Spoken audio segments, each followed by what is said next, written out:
बीमारी पर सियासत या इंसानियत। नाजरीन, आज मैं किसी जमात के खिलाफ बात नहीं कर रहा, ना किसी के हक में बात कर रहा हूँ, बल्कि एक तालिब इल्म होने की हैसियत से अपनी बात करना चाहता हूँ।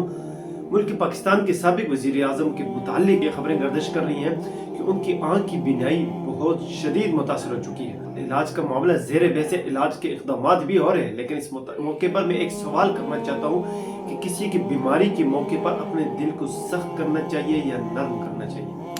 आपको बताता चलूँ कि ये वही इमरान खान है कि जिन्होंने अक़वाम मुत्तहिदा की असम्बली के अंदर इस्लामोफोबिया के मसाइल को बड़ी शिद्दत के साथ उठाया। It is important to understand this. The Prophet lives in our hearts.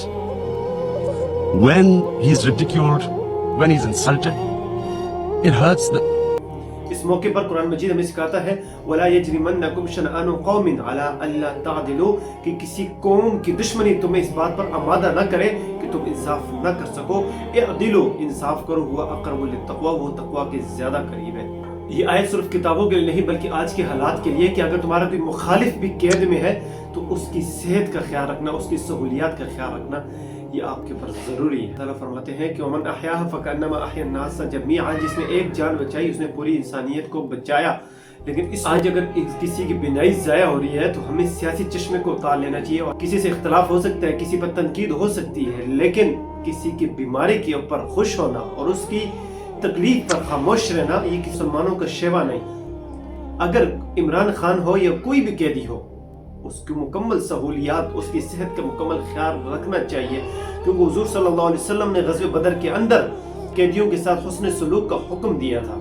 हुकूमत इलाज फराहम कर रही है तो बहुत अच्छी है, लेकिन अगर कहीं पर कोई कमी है तो उस कमी को पूरा करना चाहिए।